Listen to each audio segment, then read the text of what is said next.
Hey, hello, welcome. The chat. I need to rewire the chat to this chat, but this time I have a separate chat application open so that you can, it's all about failure culture, right? So that you can give me, you can bring me the chat and you can ask questions in the chat. Let me briefly find that and see if I can, I cannot even see the event. Connect that to the chat. Maybe that's possible. That would be great. And maybe you saw it in the title screen. There was already a typo, a failure, a mistake that I made. So that's interesting. I don't know how to get the chat right now. So I have to just hide it. And but I will see the chat. You won't see it, but I will see it on the side here. I hope so, at least. So please ask questions in the chat so that I can reply to you and answer questions and all this stuff. So failure culture. It's an important part of agility. And it's an important part of high performance in general, whether it's about agility or not. I still have to now open the LinkedIn page so that I can see your questions coming in. And I see that neglected a lot. It's, as I said, it's not restricted to agility or to agile teams and agile organizations. Failure culture is just a prerequisite for high performance. If you look at a totally different field like music, live concerts. I was working as a professional musician for some time and still do a lot of concerts. And if you look at how bands perform on stage and how they can manage to stand in that vulnerable spot in front of thousands of people that could turn against them in an instant, anytime, and don't think that's not on their minds sometimes, that they make a tiny mistake. We just had that one mistake of, which band was that? The Weeknd, The Killers? I can't remember, where they said something about the Ukraine conflict. And the audience instantly turned against them. So it's a vulnerable spot to be up there on stage. Usually it's not that politically charged, but still, if you mess up, thousands of people are going to notice and maybe decide not to buy your products and services in the future, not buying tickets. Yet, despite all that situation, musicians can go on stage smiling like crazy in that situation, and believe me, it's not show. They genuinely smile because they enjoy it, And they can do things like improvising on stage. Improvisation is a technical term from music or theater, which means that a musician is composing the music they play at the same instant they play it. So they don't use pre-written music. They come up with the music while they are in that vulnerable spot and while they are busy playing it. And they are composing it at the same time. So that's truly high performance. And the thing is that you hardly ever see them sweat because of stress. Yes, they sweat a lot, but not because of the stress, because of nowadays it's better with the LED lights and all that. In the old times, I can still remember when you were sweating because it was so hot under the spotlights. But they are not stressed. They are not like we are sometimes at work when we are under that pressure and we have to release and we have to deliver and we can't make mistakes. They don't act like that. And despite that, or maybe precisely because of that, they are able to deliver high performance night after night after night. You see them really perform and really do these crazy feats like improvising on stage. And one reason why they can do it is because bands naturally know a lot about failure culture. They know how to deal with mistakes. They know what they mean. And today I want to talk about that so that we can take, and you can take a bit of that from the world of music, from their understanding of mistakes and dealing with it, to teams, agile teams, and businesses and organizations. Because I think we can learn a lot. I will talk about Miles Davis, but I will not only talk about music, I will also talk about some people who have great failure cultures in business and how it made them successful or still makes them successful. Before I dive in, let me again try to connect the comments so that I can actually see your questions when they come in. I hope. I will not only talk muted, so I should see the comments now. So if you have a question, put them in the comments and that should work. Okay. As I said in the last live sessions, I still figure out the technicalities of this. Connecting this. So, failure culture. I just, a few weeks ago in January, I wrote an article on my newsletter on the Agile Compass about psychological safety, which is closely connected to, by the way, you can sign up for free if you want to. This is closely connected. Psychological safety is closely connected to failure culture. Because it's one part. If we feel psychologically safe, then it means we also feel safe enough to make mistakes and not fear mistakes.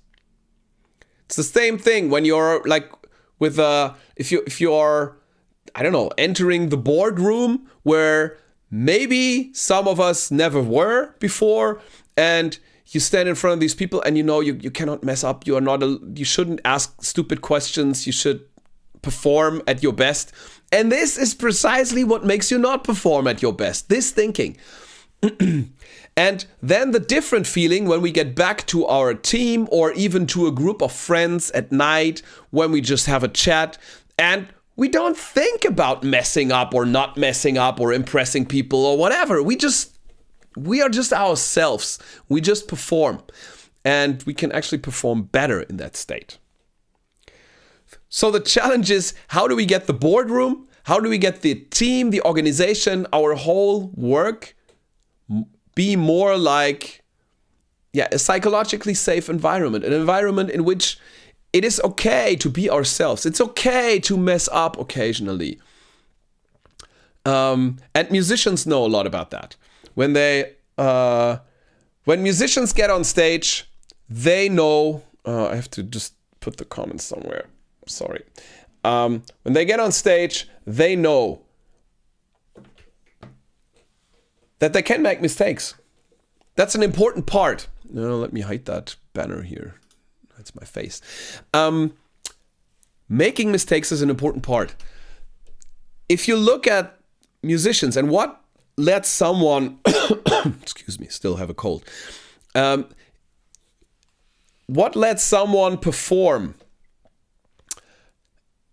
at an audience, in front of the audience, and compose the music while they play it? Put themselves in that vulnerable spot, in that dangerous spot that could be avoided. They could avoid that. They could pre-compose the music, and yes, some musicians do that because they fear it still, but most don't. They don't pre-compose it and just play it, or some might even go as far and have a playback, like they don't even play live, and they just look at this is preventing mistakes from happening, but this is also the dangerous road that leads to mediocrity. That will not get you these magical moments on stage. This will only get you a mediocre performance that is predictable. And in business, it will get your teams to get the work done somehow, but not be innovative or creative at all. And in today's competitive world, to be honest, you cannot afford to be just quite, decent. You have to be great. You have to impress customers. It's just not possible to be somewhere in the middle and just get along by building decent products. That might have been okay in the past when we were very localized, or that might be okay if you actually have a very localized business, which most of us don't. Then people just might have no chance then to get to you, and there's no option to venture out into the world and go to competitors. If you're lucky enough to have a business like that, then you can afford to just not mess up, to just be mediocre. But for most businesses, frankly, and especially for the global organizations that I often coach, this is not enough. You have to be at the forefront. You have to be innovative. You have to be creative. You have to push the limits. And in order to do that, you cannot try to avoid mistakes. Like the musician trying to not play live and having a playback to not make mistakes. So what lets a musician then get up on stage and actually make mistakes? There are many things that come together here.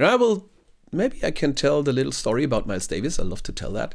But before that, just recapping, that person that's up there on stage, most of us would kind of freeze in fear.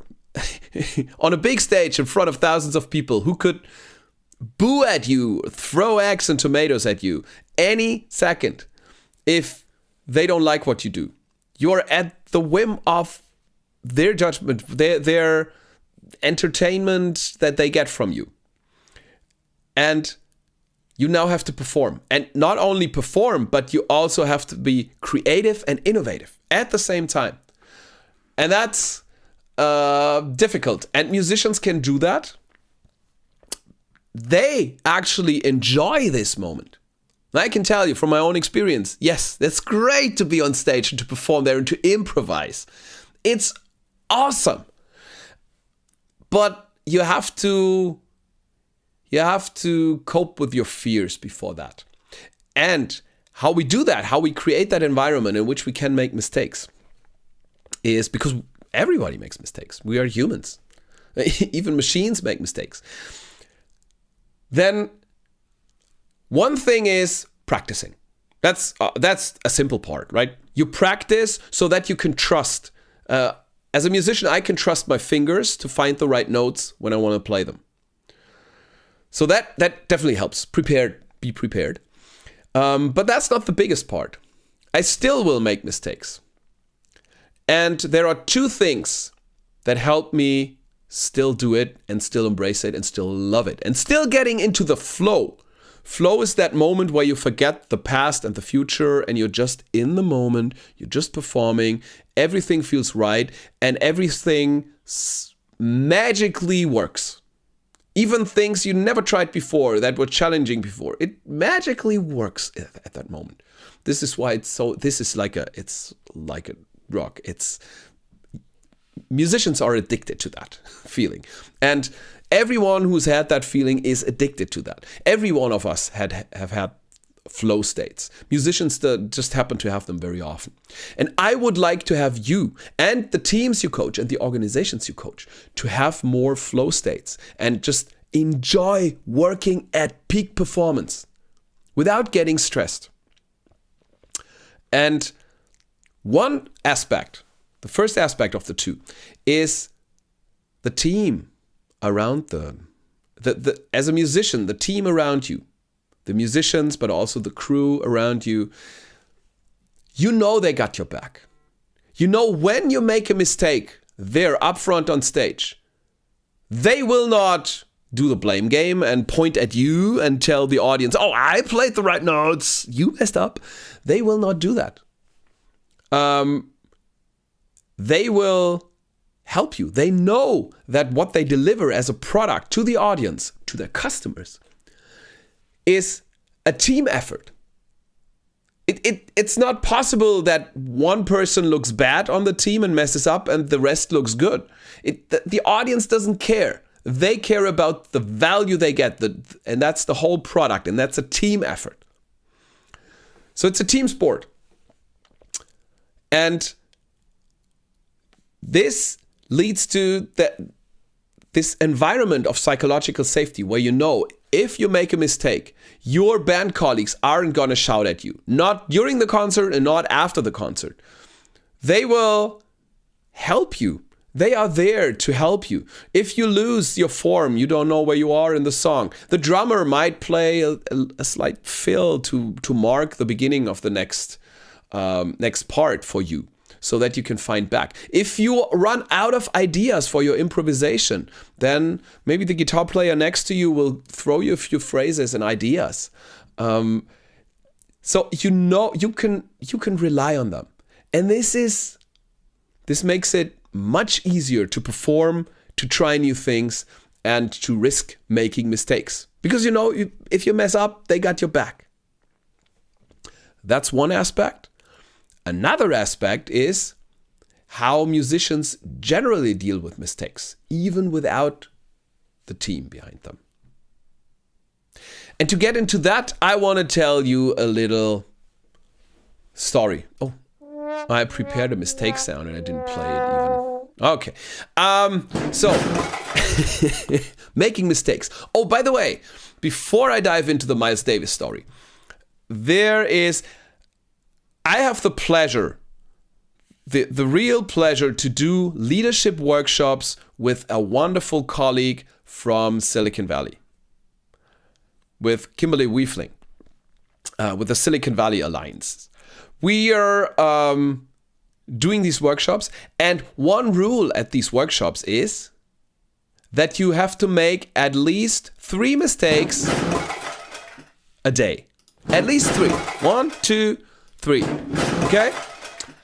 If you don't make 3 mistakes, it's a mistake.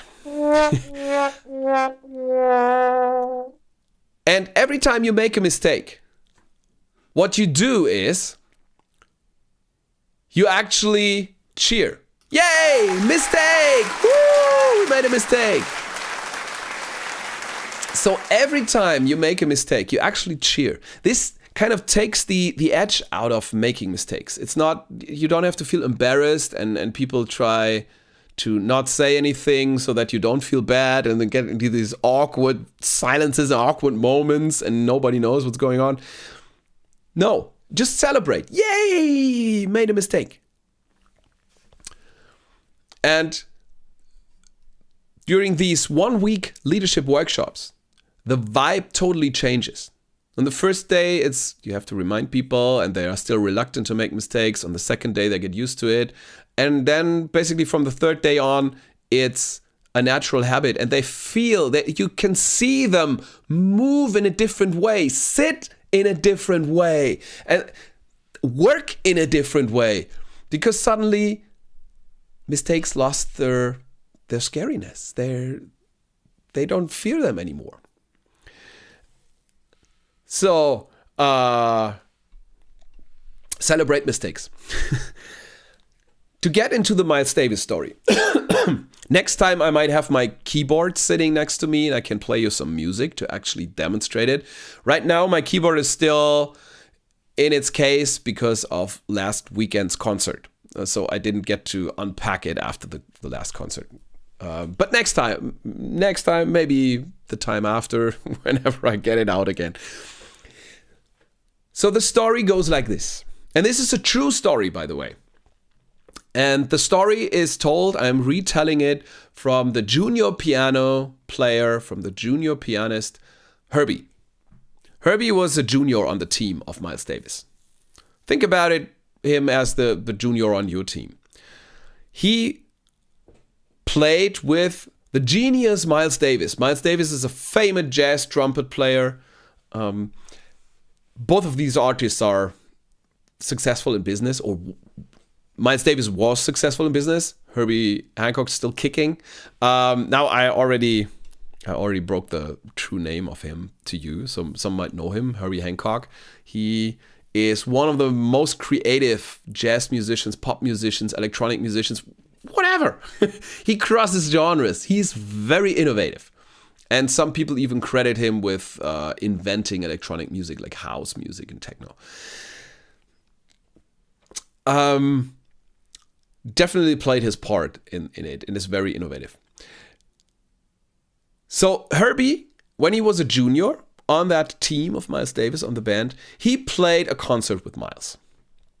And it was a nice summer evening, the nice mood, the audience was great. They already played a few songs and it was a nice evening, nice concert evening, great vibe. And Miles Davis just played one of his awesome solos. And Herbie, who was the piano player on that team, he sat at the piano and his job was to play chords to kind of that go underneath the solo that Miles Davis is playing. So to accompany him, that's what we call it in music. So Herbie accompanied Miles and he played the chords. And then he played a few chords, and suddenly in that song, Herbie, and it's a true story, and I love. Maybe you can look it up on YouTube, find out Herbie Hancock when he tells that story. It's beautiful. Suddenly he plays a wrong chord, and that chord is it's so wrong. It's not just a little wrong. It totally ruins it, and that junior now knows, oh, I messed up. And he's really frightened. He cannot play for several seconds because he's frozen. Because he now messed up. He messed up Miles Davis' solo. That great solo he had going, the vibe, the mood. And he messed up the whole mood, that magic vibe that the whole evening had up until that point, because everything went smooth. And now he broke that spell. So he feels really bad. And it happens to all of us. We all make mistakes. So, what does Miles Davis do? How does he deal with the mistake? And I want to delay the resolution a little. Before I tell you what Miles Davis did, I want to go with you through the options that we normally see how to deal with mistakes. How we see people deal with mistakes. How we see, especially leaders, team leaders, managers deal with mistakes of the team. So the first option that he would have, and that is not what Miles Davis did, but hypothetically, what he could have done when he heard that mistake, he could have stopped playing, pointed at Herbie, the junior, and made clear to everybody on the band and to everyone in the audience that piano player messed up. Miles Davis, didn't mess up. I played my great solo.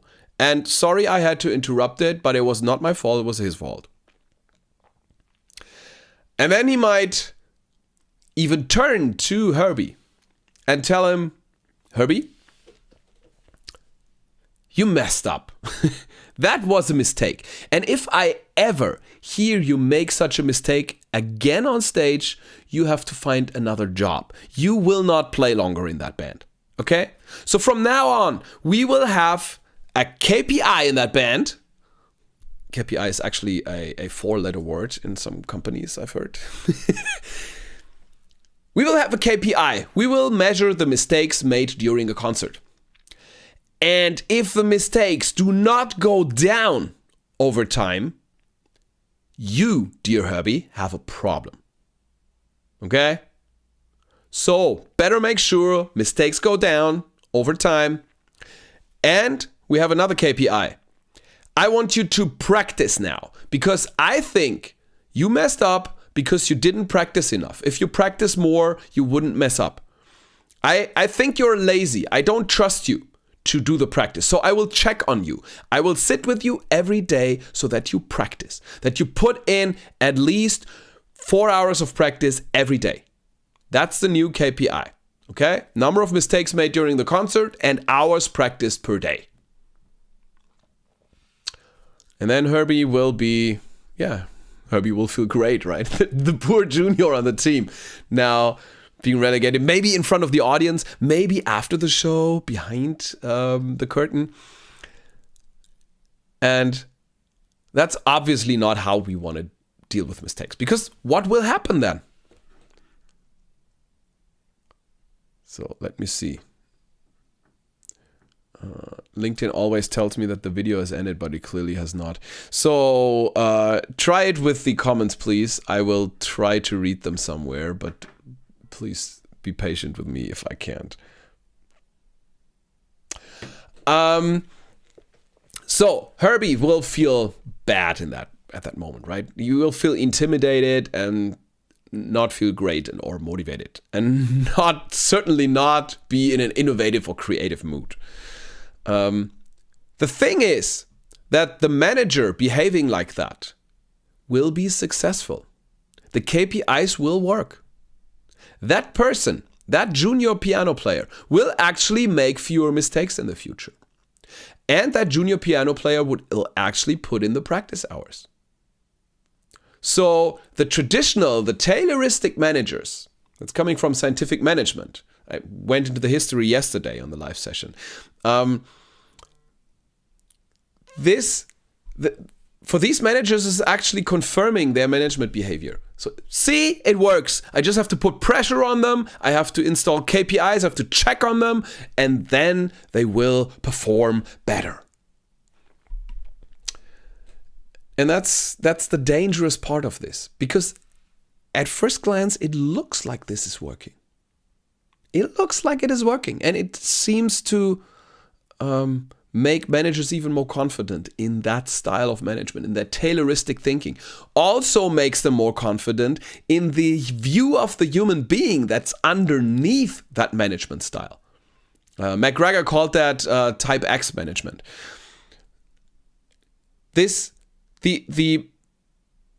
view of the human being that's underneath that is exactly what Miles Davis said a second ago. It's, I assume you're lazy. I assume you do not practice. If I don't check on you, if I don't threaten you or incentivize you, I could do it like in a positive way. You get more money if you make fewer mistakes. If I don't do that, then the piano player will just be lazy and practice as little as possible. Because that's how people are. They are trying to avoid work. It's natural and biological. It's not. But this is what Taylorists would have you believe. People who believe in scientific management. And by the way, to have a science approach about management is a good thing, but scientific management is really a coined term that's connected to Taylorism. It's a special way to think about management. And how would the audience feel? How would the customer feel at that moment? Like, they just watched the show, and yes, there was a mistake, but now the whole song is interrupted and they are confronted with that blame game even. The experience is not great. Okay, even if that blame game doesn't happen on stage, but if Miles Davis interrupts and then has to restart maybe the song or the phrase, that's not a great experience for the audience. That's not what they paid for, and they might not come back. So your customers might not be satisfied with that. Clearly, that blame game, that first option that we would theoretically have, is not a good way to deal with mistakes and failure. So, what other options do we have? I often see companies and teams use the option of tolerating failure, tolerating mistakes. And that's a step in the right direction, but it's still not what Miles Davis did. Let's look at that tolerating behavior, what that would involve, just to see it. So in that case, Herbie Hancock would just play the chords again and then play that wrong chord in the middle of Miles Davis' solo, trumpet solo. And now what? Now, maybe Miles Davis hears that, is briefly confused, and then just plays over the mistake, just tries to play on and hide it and not let it derail him and not let it get through to the audience, at least not to everyone in the audience. And then after the show, Miles Davis might go to the junior team member and tell him, hey, dude, you made a mistake. Not a problem. It's not the end of the world. We all make mistakes. Just practice a little more and you will make fewer mistakes. Nicer way to deal with it, right? Now let's see how the junior team member would behave and feel at that moment. So it certainly feels a little better. We still made a mistake, but I mean, we judge ourselves enough for that. So if the team around us, especially the boss, is supporting, that helps. So it's natural to make mistakes. Does not mean we are a bad person. We just have to practice more. And there's also the trust that I will practice more without installing a metric and checking on me. So that's great. It gives me autonomy, which is a big motivator. Autonomy. So then I can decide what to do, when to practice, how much to practice, or how to improve in the first place. The thing is, it's still about mistakes. It's still that as a junior piano player, I will aim to make fewer mistakes in the future. And if I try to make fewer mistakes, as I said in the beginning, it does not lead to more innovation. Because innovation and mistakes are linked. You cannot separate them. It's the same thing. Innovation and mistakes and failures are the same thing. You cannot have one without the other. I think Jeff Bezos was it who said that if you do experiments, it's not an experiment if you know it will succeed. The chance of failing is precisely what makes it a valuable experiment and what leads to innovation. So the problem is, while I might feel better as a junior member, I will still try to avoid mistakes. So I will still be more conservative in the choices of notes I play. I will not risk to play the crazy stuff. I will just play the safe stuff to not make too many mistakes. And this again leads to a mediocre product, not to an innovative one. This is not pushing the limits. This is not innovating or being creative. So then Herbie Hancock wouldn't be the person we know today. Certainly the experience in that second case, tolerating failure, tolerating mistakes, would be better for the audience.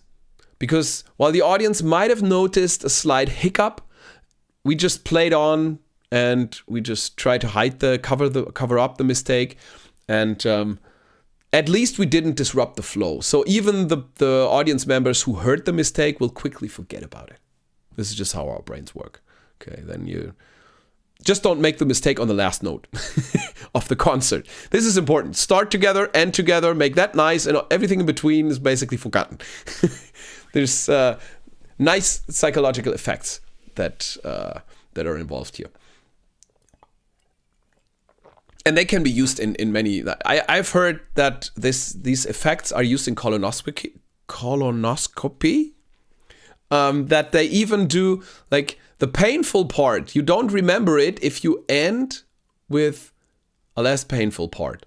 Even if the whole procedure is longer and you endure pain for a longer time, but our remembering brain perceives it as less painful because it ended less painful.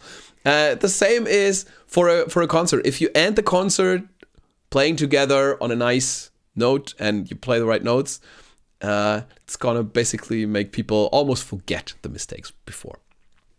So to get back to the story, the audience experience and the value you deliver to your customers will be better in that case.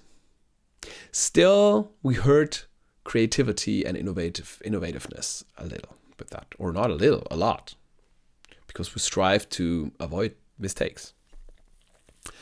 So these were two options how to deal with mistakes, and these are both options that I still see today. Yes, also the first one, I see it. It's not as openly hostile mostly, but it's subtle and it's there still in too many cases.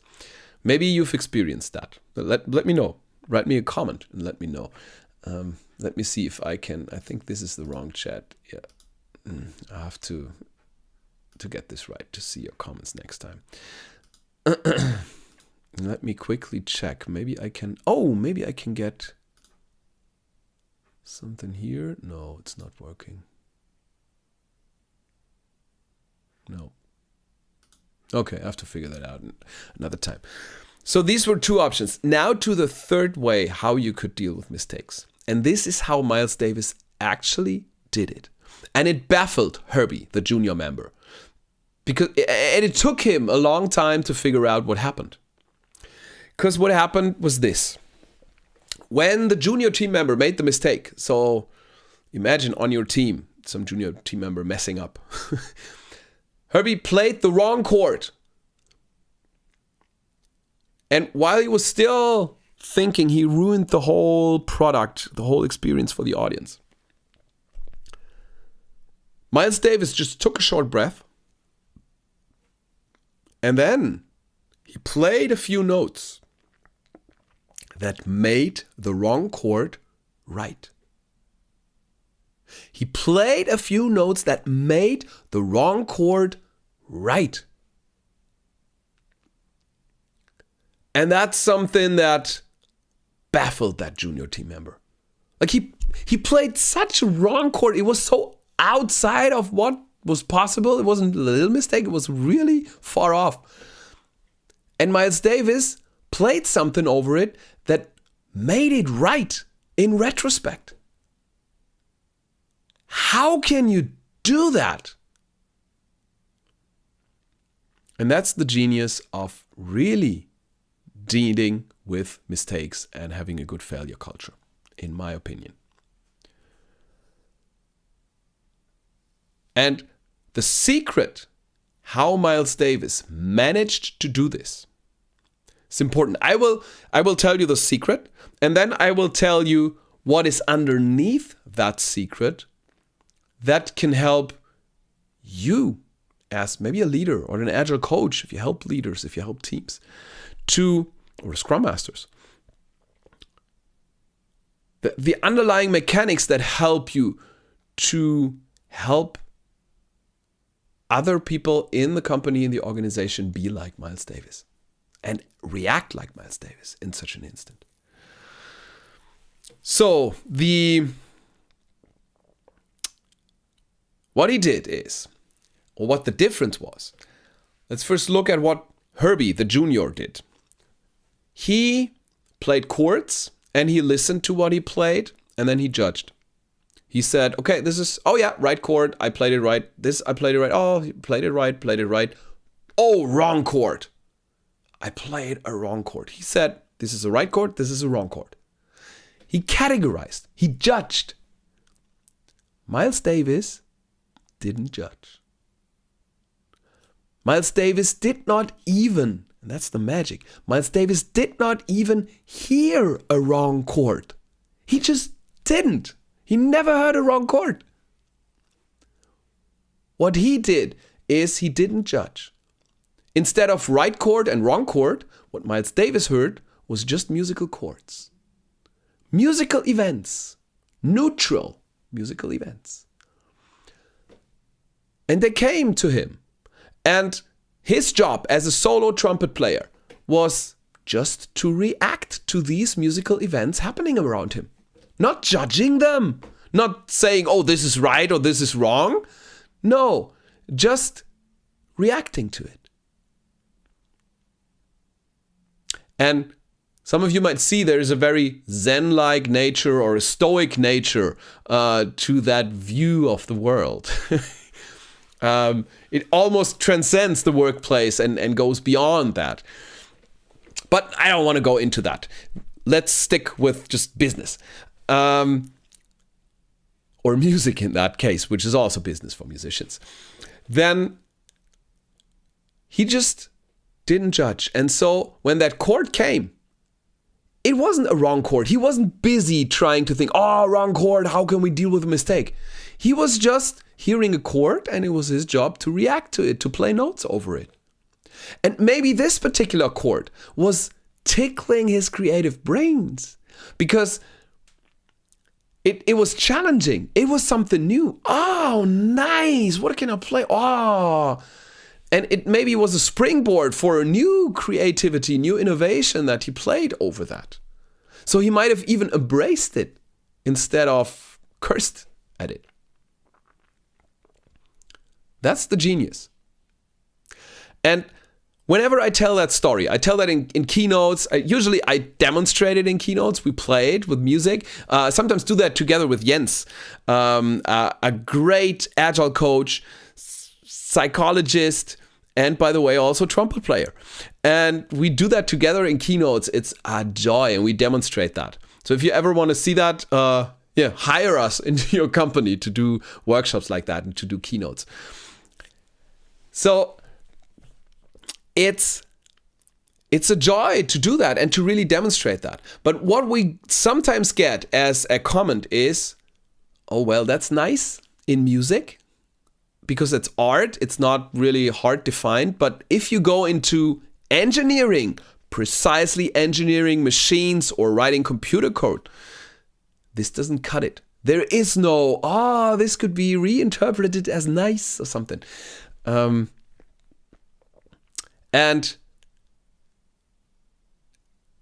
while this is a smart question, it's actually, the answer is, it's short-sighted. So it actually works in business as well.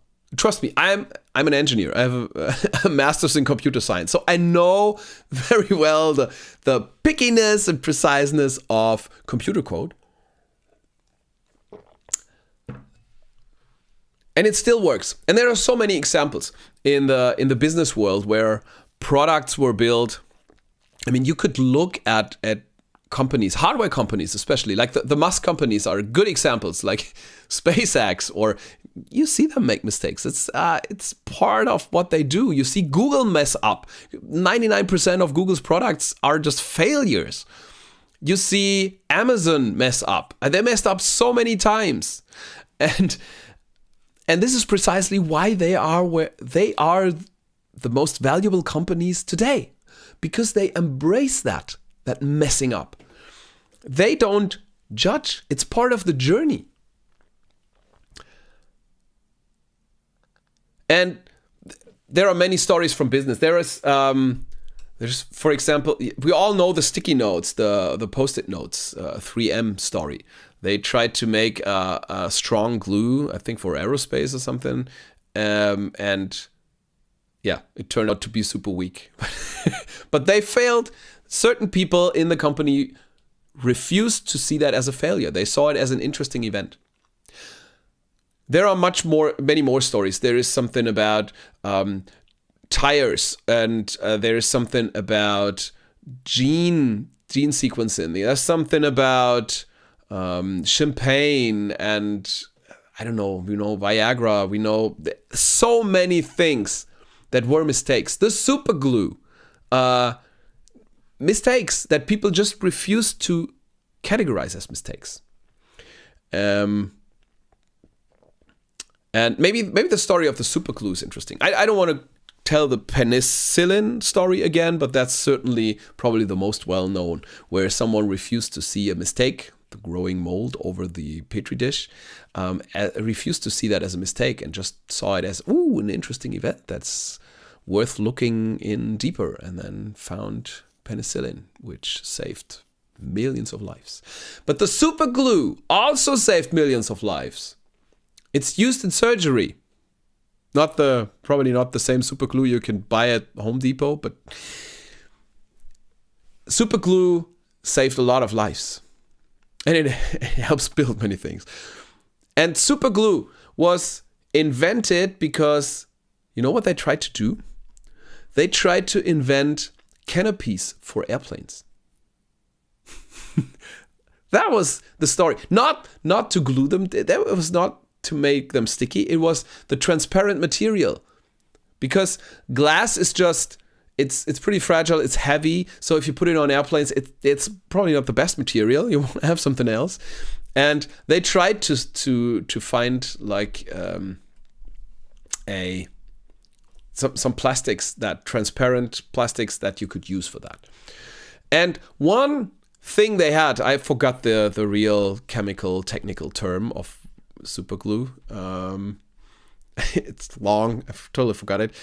And when they found that substance, they thought, wow, this is a great thing for these canopies for airplanes. And going on a slight tangent before I come back to Miles Davis. These canopies, the stuff they had was a transparent substance that was easy to form, like it was malleable. It was transparent. It was nice. It was a great candidate to use as a material to make canopies or windows out of that. But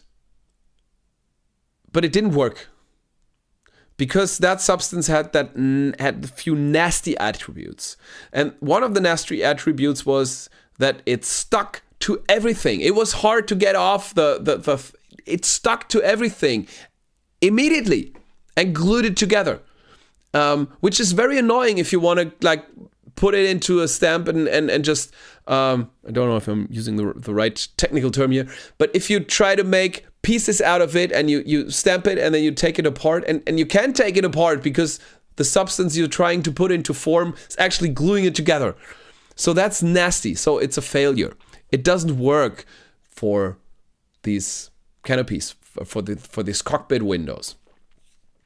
So it stuck to everything and it kind of glued it together in seconds, which is not something you can deal with. So they discarded it. Later on, or as I know the story, is later on the same team or a similar team assembled again, had a similar task. The first one was, I think, during World War II, and then the second one was after World War II.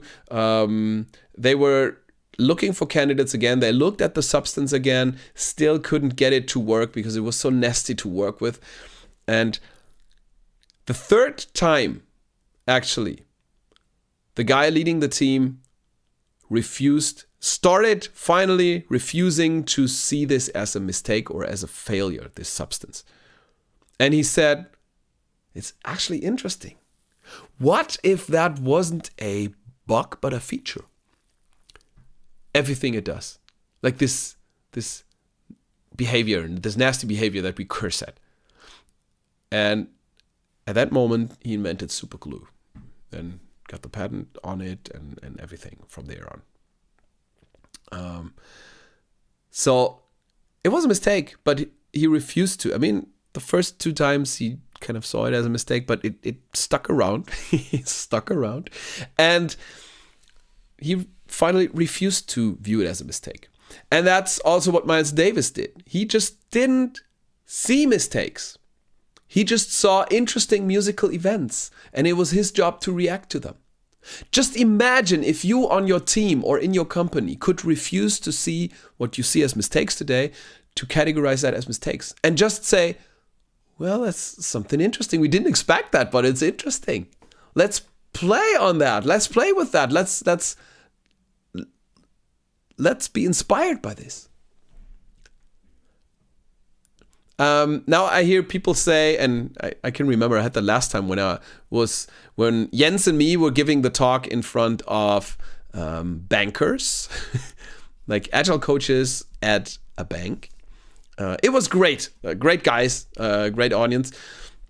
But they actually told us, well, we're not so fond of embracing mistakes because, we just had a problem last time where, I don't know, there was a problem that transactions didn't work for half a day or something, or for a few hours on end, which in the banking world, in the fast-paced banking world, is just crazy. It's dangerous for your business. So at that moment in time, and also if we could go further, you don't want to embrace mistakes that hurt people, that blow up a plant or something, a chemical plant. You don't want mistakes like that, okay? Definitely not. You don't celebrate, woo, mistake, at that moment, and you don't embrace them. So what can we do? This is something I will not discuss today, but hint at that there are a lot of agile methods, and this is actually what many of the agile methods do. They help you to mitigate the blast radius of a mistake or of a failure. If you fail, it's safe to fail. It's not risking lives or risking the whole company or the whole project. For example, two examples are the sprint in the Scrum framework. So you basically restrict mistakes to 2 weeks, mostly for most teams, to the length of the sprint. If you make a decision, you make a mistake, you find out it doesn't work, you lost at most 2 weeks of your time, which most companies can stomach.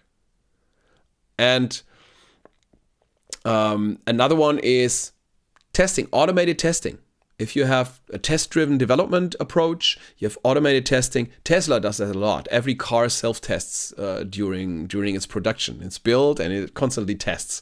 So that mitigates the problem. If now an engineer thinks, whoa, well, let's put that part here, and he makes a mistake, the car will immediately notice, and it will be a small mistake. He will have to rush maybe and fix it. You have to maybe shortly even stop the line, but it's much better than having that car go into production and then cause an injury or something. So yes, use agile techniques to mitigate the blast radius. And then embrace mistakes. Like the musicians on stage that I talked about initially, improvising. Yes, they can make mistakes, but the blast radius is mitigated by the whole team around them. Is what they do. And they usually also have fallbacks. Like when I played concerts, we sometimes had the problem that the power went out. Like sometimes it was the police. Most of the time though, it was just, I don't know, it was just a technical issue. Can happen. You have a lot of complicated technology going on there and wiring. So that can happen. And we were always prepared to get into an acoustic set with the audience and just take it from there.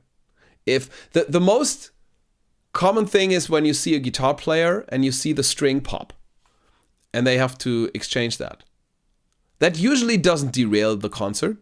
They have measures in place. There usually has a second guitar standing somewhere, or there's a roadie coming and handing a new guitar, or the band takes over and plays something different, and then before the next song he can quickly get on a new string and tune the guitar. So we have measures in place to make sure that the mistakes we embrace are not hurting people, not causing big danger. So when we go back to Miles Davis and we say, okay, we can allow that. We can just try to not view mistakes as mistakes. We just see them as interesting events. as something to play off of. And by the way, there's a nice quote from Miles Davis. I don't have it here to show it to you right now. I have to be more prepared next time. That nice quote is, he says, it's not the note that you play. That's the wrong note. It's the note you play afterwards that makes it wrong or right. So it's not the note that you play that is wrong. It's the note you play afterwards that then makes that wrong or right. And that's very true. Next time I'm going to demonstrate that on the instrument. Sometimes it's just your approach, your attitude towards the problem. Now I hear Jack Sparrow speaking. The problem is not the problem. It's your attitude towards the problem. That's the problem. And that's, despite the comically nature of that, there's deep truth in that. So it's not the note that you play, that what we always perceive as the mistake. The mistake is not the mistake. What we do afterwards makes it a mistake or makes it right. If with the super glue we throw it away and we say this is a nasty substance, this was a mistake, and this is our next step, we move on to another material, then it's definitely a mistake. But if the same thing happens and we then move on to say, oh, interesting, we invent super glue, or we invent penicillin, like Alexander Fleming did,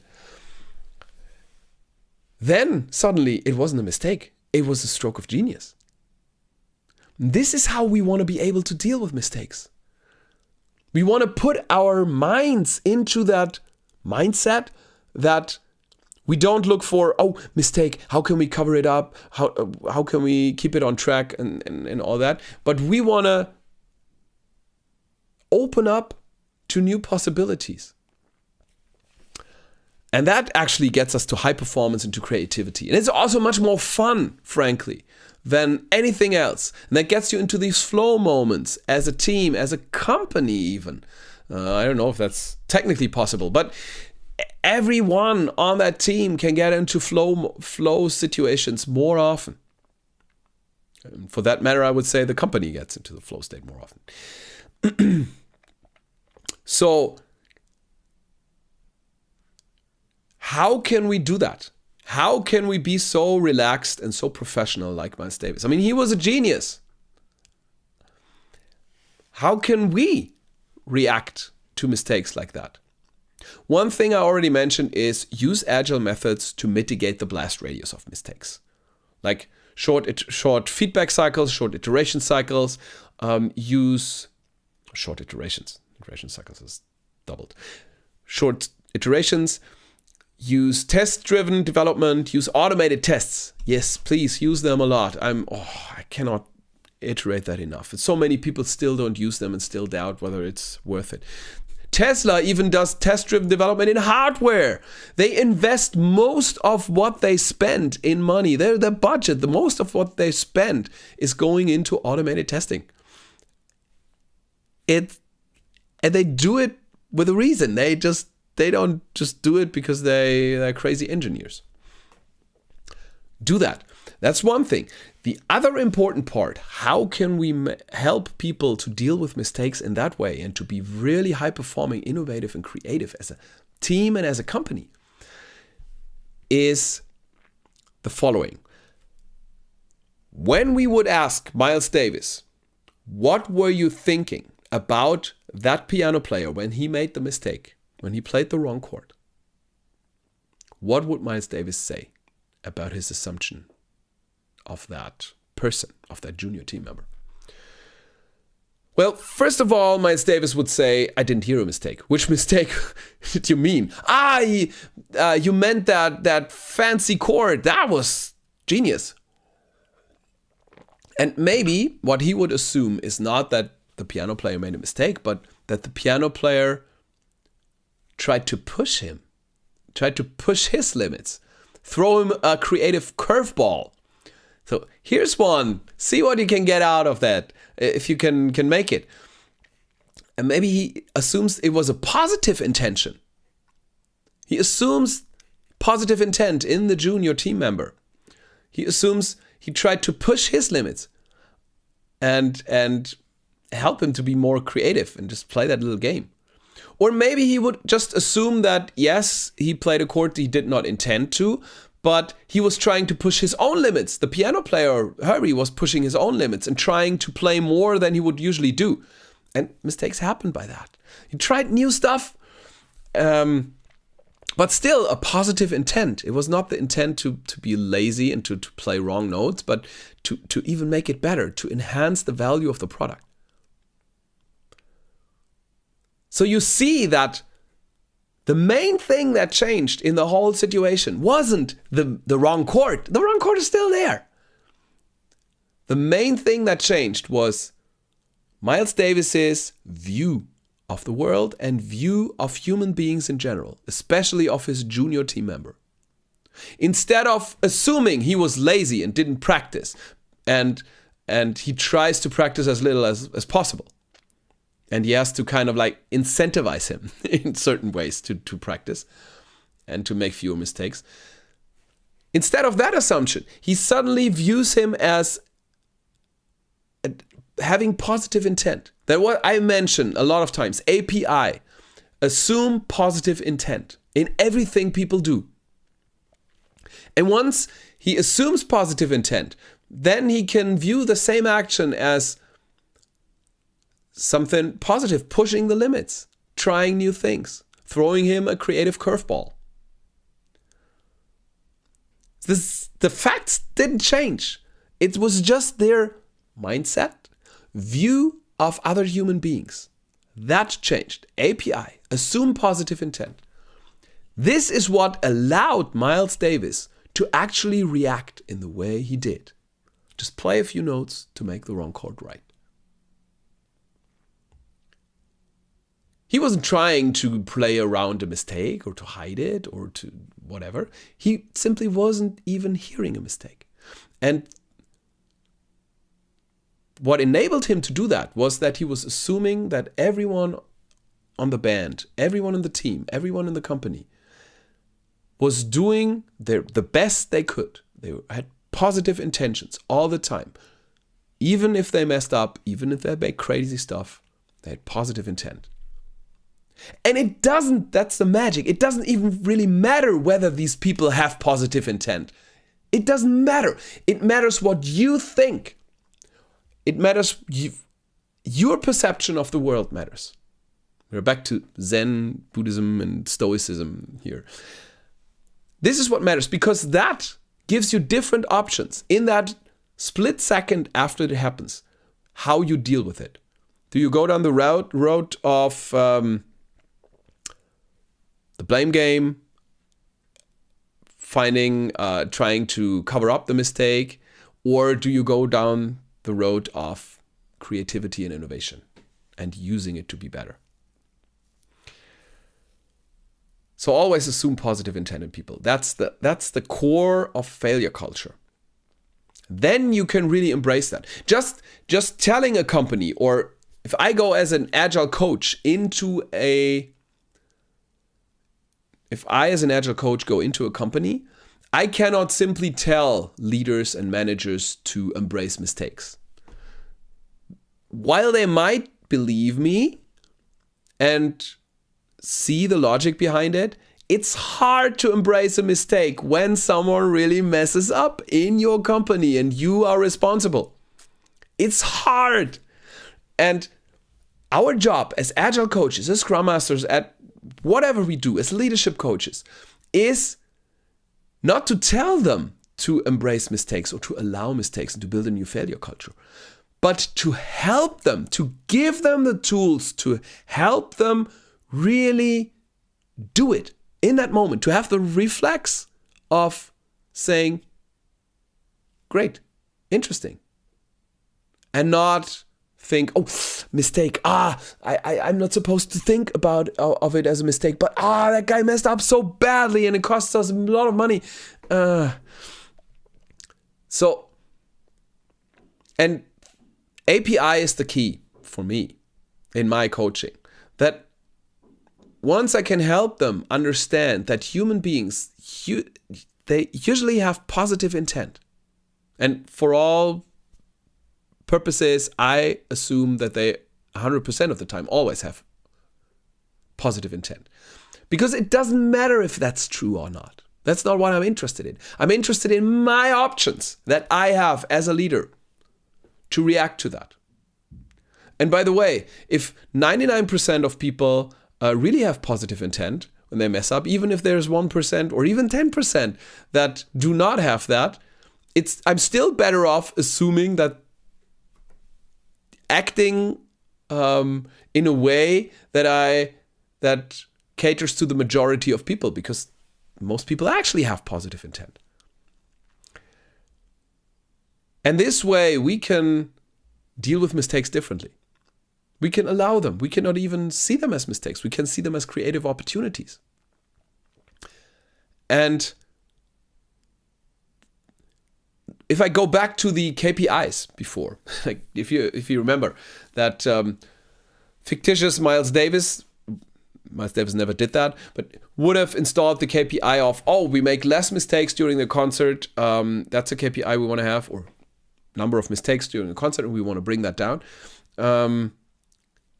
I could now, that real Miles Davis could now use exactly the same KPI, number of mistakes during a concert. But he would interpret that KPI completely differently. So if number of mistakes go down, it would be an alarm sign. Because if number of mistakes go down, then it would mean that people are not pushing the limits. People are not trying new stuff. They are not innovative. They are not doing experiments. If number of mistakes go up, then I know we are pushing the limits. We are going for more creativity. We're trying to enhance the value of the product for our customers, for the audience. So the same KPI, the same metric, but our view of human beings, the API, the assuming positive intent, completely changed how we look at that KPI, how we interpret it. And suddenly, it's actually helping us instead of hurting us. And that's the power. That's the real power of the view of the human being, if we change that. And that's, to me, is such an important part of failure culture. It enables that failure culture. It's not enough to tell people, hey, you should now allow to make more mistakes. Because that's not going to work. You cannot just tell that to people. It will not happen. And trust me, I've been doing this agile coaching stuff for more than 20 years. It never worked like that. You really have to help people change their view of the human being in general and of the people they work with. And this then opens up the new opportunities to deal with that. And this then creates the new culture and the new failure culture. This is the primary job of us as agile coaches, or as leadership coaches, or as scrum masters, who are also coaches. And it's, by the way, if someone is interested, just to mention it briefly, I have an agile coach education program, if you're interested in that. And in all the stuff we're talking about, this is just a tiny sliver, but there's more. The stuff that makes agility really work. That's what we do there in a 6-month program. So if you're interested in that, go hop on that. It's intense. You can do it parallel to your job. This is why it's stretched over 6 months. So it's a weekly session, and it's one monthly session in the evening. And so you can do it, but it's if you really want to up your game. It's not for everybody. So it's only if you really want to up your game and you want to be really impactful as an agile coach. And then we train all that stuff. We develop also your own talks. Like I do the music talk with Jens together. We will develop a talk for you and a workshop for you, how you can help teams start into an agile transformation. But that's just a short information. For most of you, this is probably more interesting because this is the weekly newsletter, the Agile Compass, where I talk about that stuff. And where I also have had an article about psychological safety that I mentioned in the beginning that is tightly coupled to failure culture. So that's for free. The ACE program is a significant investment, the Agile Coach Education Program. So if you're ready for that, take the next step, yes. But for most of you, it's probably the Agile Compass is the way to go, and to get more knowledge and not as intense. Good. This was the little story I wanted to tell about Miles Davis and the failure culture. And I hope you can see how that works. Well, most coaches, that's too general, but really many coaches I've seen, they go in. First of all, I've seen people, I wouldn't even call them coaches, who come in and just teach a company a framework, an agile framework, and certify them and everything, and that's it. This is not working. It's making them money, but it's not working. And you can make more money if you actually do something for your customer that's working. So it's the next step then is to talk about actually these values and these cultures, like embracing mistakes, embracing failure culture. So that's better. But then this is where many coaches stop. So they talk about it, but they don't tell people how to get to that culture. What do we do? And then the real job that we have is to help people actually get there. Not to tell them to allow mistakes, but to actually help them so that they intuitively can embrace mistakes and can deal with them in a different way. It's not easy. There's a lot of psychology also involved. I'm happy to have Jens Hilsensauer at my side. He's also, by the way, in the Agile Coach Education Program, he's also on board there. He also does sessions, especially on psychology, dealing with people, dealing with resistance, dealing with the boardroom, dealing with the CEO, coaching management and top management, coaching the teams.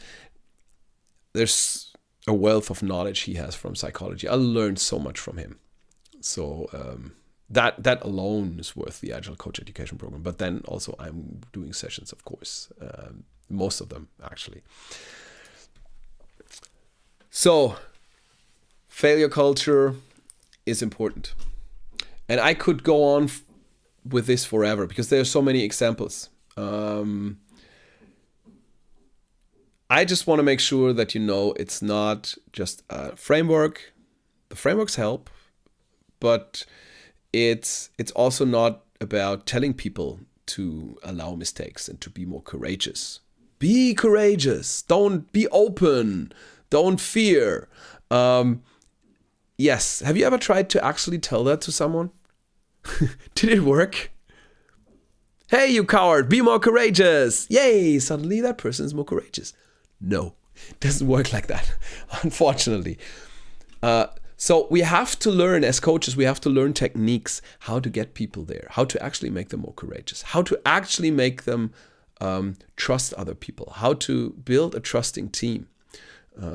Also, everything, I mean, this is so much that I cannot fit that in a LinkedIn live stream. This is why I created the Agile Coach Education Program in the first place.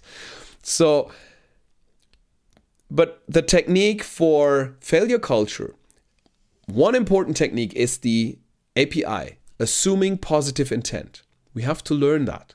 And you can talk to people about the fundamental attribution error, intrinsic motivation, and all that stuff to help them understand that view of the human being that's underneath that, so that they can actually assume positive intent. Whenever someone makes a mistake, messes up.